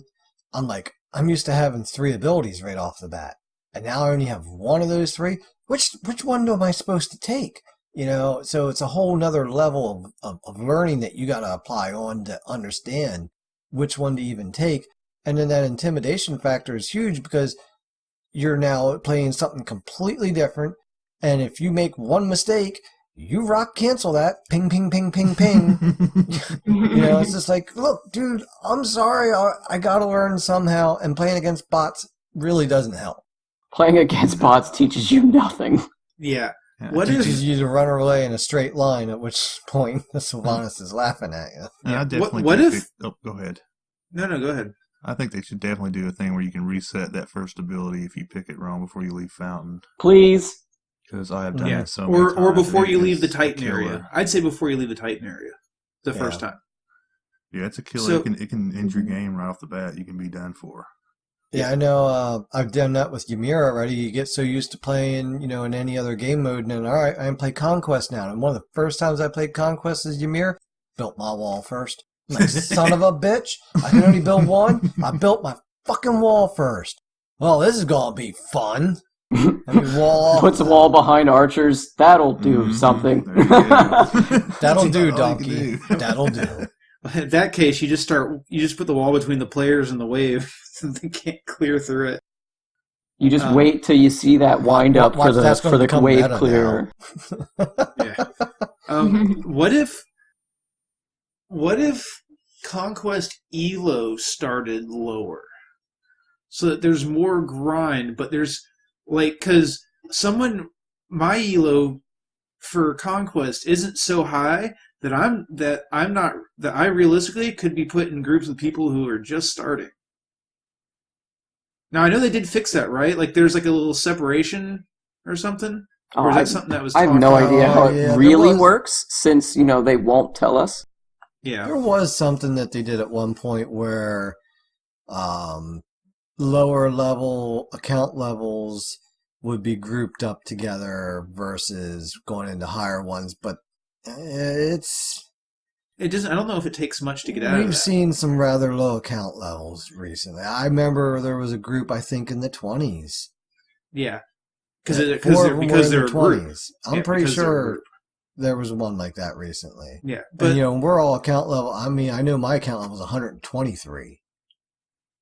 so what if you started it at lower elo? I mean, there'd be more of a grind, but if you're playing well, the system will bump you up quicker, which is what we went through recently, and that's why I think we're struggling a little bit now. Is we shot up really fast, and now we're having to come to terms with where we're at. But what if you started at a lower elo, and that would help separate even the 1500s, the where you start, your default elo is close enough that if I solo queue, I can realistically be put in a game with somebody who's a 1500, who's playing Conquest really for the first time. Yeah. I don't know. Yeah, Something to think about. Going by Smite Guru terms, we can say, because obviously Hi-Rez won't give us the information to see our own elos, which would be actually really fucking nice, but... I think they said they put the information out there, just nobody's really ever... No, I would not know. I would not know where to find it. Your elo and MMR are blocked off. Yeah, I'm pretty sure it is. Maybe guys found a niche and I don't know about it, but going off Smite Guru terms, I'm an 1800 elo and I've played like 400 some games of Conquest easily this season. And the starting is 1500. Like, that's not a big gap, and I see people way lower than that and way higher than that in my game all the time. Yeah. I definitely think they need to start it lower, like 1,000. I'd say 12. 12 would be okay. Yeah, I don't know. Something like that. I mean, I'd again, be curious. The Guru's definitely way off because, it does the way they reset it there versus the way Hi-Rez resets it and all that. So, but it's still a guideline, and you can still look at account levels, and we shouldn't be playing account levels that are under 50. When we're over. What if I make a new account? Yeah, true, but these Not guys as often. definitely You shouldn't see them not. as often. These guys weren't Smurfs. These Yeah. guys were new players, and then being up against teams. We played against some people recently that were in the 3000s. We're like 1800s are high. We're playing against someone that was 3300 elo. It was like poor Yuri got his stool pushed in multiple times by the same guy repeatedly. That guy's never going to run for Supreme Court because of what he did to Yuri. Never. Never. But anyway, let's move on here, Guy. What do we got for the social media responses? All right, we got some responses from Facebook. First, we have from the Smite Rated M community. I started the conversation. We're not going to go through the whole conversation, these guys, but it got long. So hey, go check out the Smite Facebook page. Hey, yeah, that's right. The first one it was from John Martinez. He says duo lane is the most boring lane. That's all he put, and it started a big thing. But we're not going to go. He's not exactly wrong. I can be just two chalks bopping each other on the head for 10 minutes. And Chris Martin, actually, he made a comment on it that I'll read. It says, they need to add objectives specified for duo and solo lane, something that allows more action for those lanes, especially solo lane, because after level 5, it's just taking turns of clearing wave first, followed by an occasional gank from the jungle. And sometimes, you just both clear your minions, you stop, stand beside each other, and turn and just see what's going on in the map, right, Dan? Oh my god. I don't know if we talked about that game enough. Or I'm if pretty sure I know we talked about it, but maybe I know not we talked enough. about it, but not enough. I mean, literally the funniest thing I've ever seen was Yuri was in the solo lane, he disconnected early, and he thought like that this Odin on the enemy team was just being really cool and letting him farm up because he disconnected. Turns out they would just clear the wave and then stand beside each other in the middle of the lane and just watch the chaos through the walls. As you could see, your team doing this through the walls with their little blue shady figure. And it was the funniest thing. And then one of their people disconnected. So we all head over to the solo lane and just are jumping, dancing. 9 people, the 2 entire teams, just dancing, having the best time. Global emotes are flying, jokes, laughs, no fighting. None. When the minions showed up, Dude. we would all, just basic. Nobody would AoE, nobody would... It was, on purpose, nobody would touch each other. That's And then their pretty cool. Chiron came back, and we separated, and then we played the game. It was the best. That's great. I know. Dude, that was just so great. I just couldn't even believe my eyes. Yeah, I've done that a few times. Like when there's a DC early, especially like dual lane, instead of pushing super, super hard, I'll just kind of lay back and clear the wave. And give their guy a chance to come back. Fuck But like you get like no, but guy, you I'm get telling you right now, I'm shitting all over. you get like a minute. You get like a wave or two, and then I'm like, all right, we're going hard. Please, DC, in my lane. Please. Guy said, I'll fuck your shit up. Like, you're going to come back one less tower. That's right. Get better internet. Oh God. All right. Guy, Next one we the have heartless one. is from Doug Riviera. Everything, positioning, and warding. Saw that one. Yep, loves everything. What was it? It was love, then work on, and what? Oh, that's a different one. This one's just everything, positioning, and warding. Yeah. And the next one is from Mr. John Martinez again. He says, High Res needs to work on matchmaking. This is kind of something we just went over. If I'm a 100 plus in a game, I shouldn't be matched up against a team of 20s. We roll them and make it unfun for them. That's exactly what we just talked Yep. about and exactly what we just recently experienced. Yeah. Then we have from the Split Push Smite community, Ambrose. Oh man, Murray. He says, I would switch the purple camp with the XP camp next to it. Feels like the XP camp is too far away. Hmm. And That would then, definitely be making ganking that buff harder. Then we have one from Split Push, Smite Oceania, and Australia and New Zealand Facebook community. The Says, Kiwis. From Alexander, that's right, we're worldwide, baby. Yep.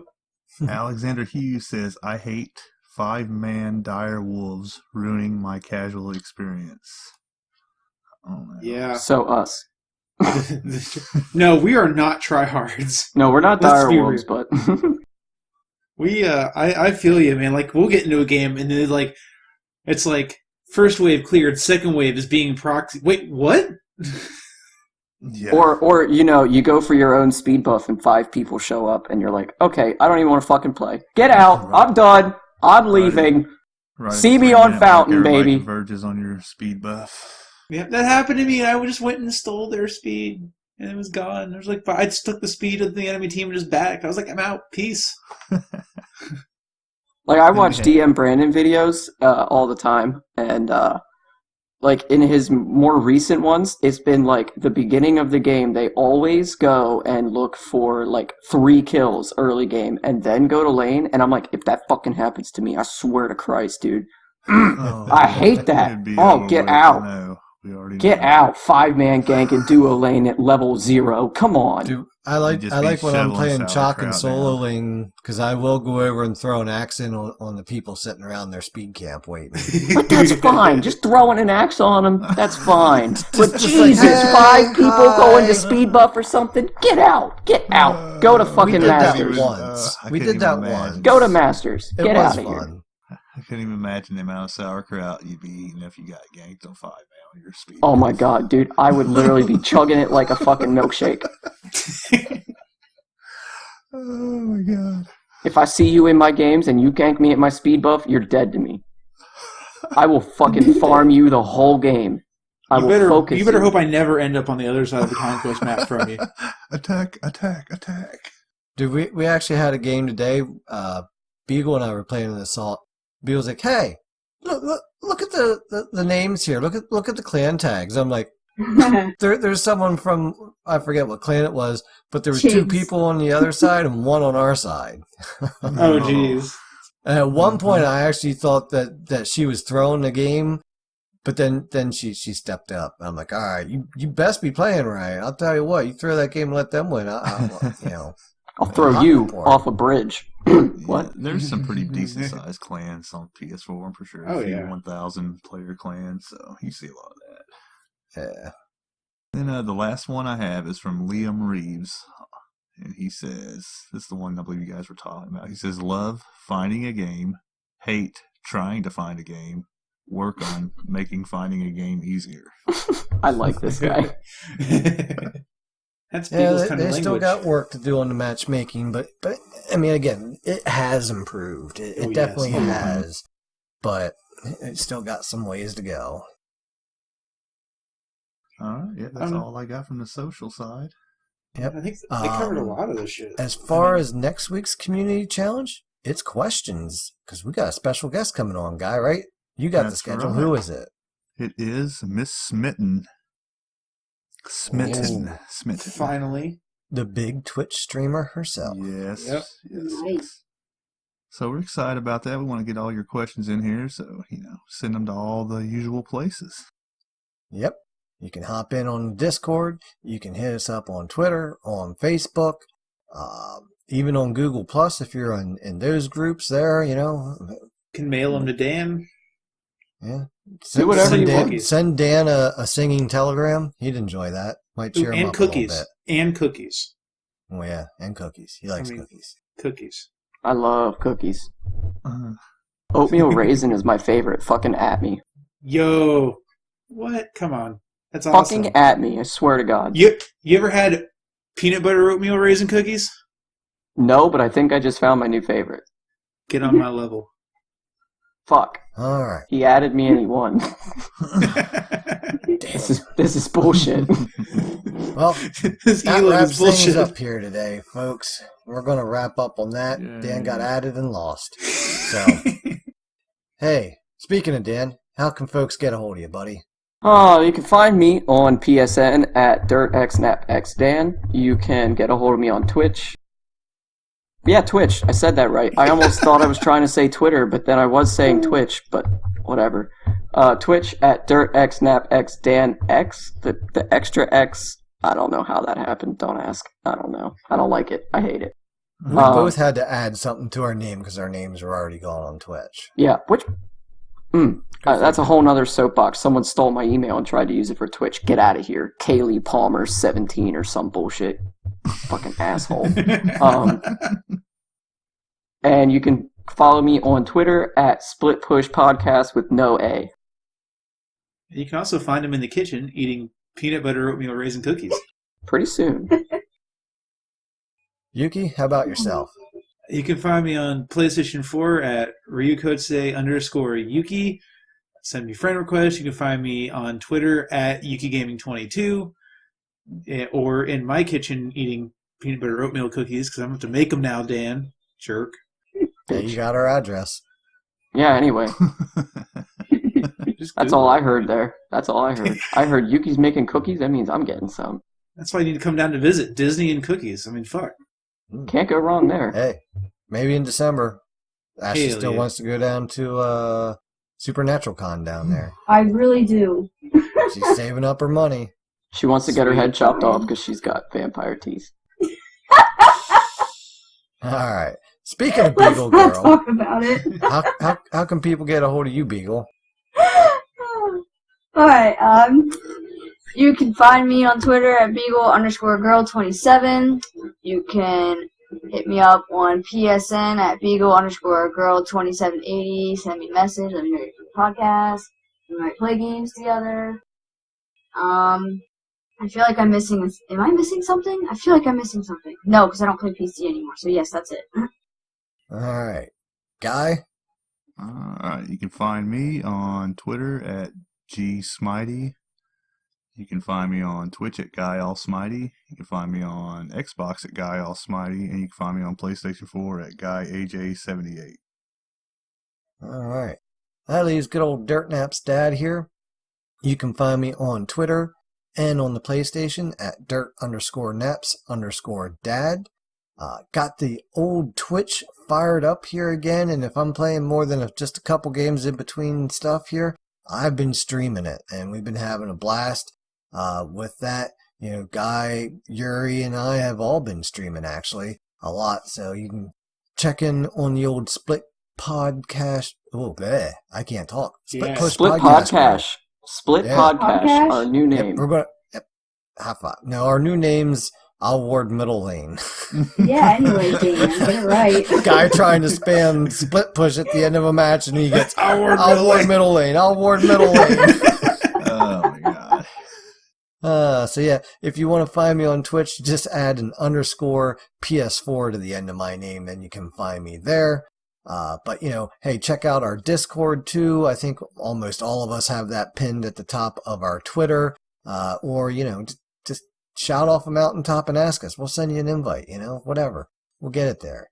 But hey, it's time to wrap it up. So you know, my biggest piece of advice is when it comes to dirt naps, you gotta give them before you take them.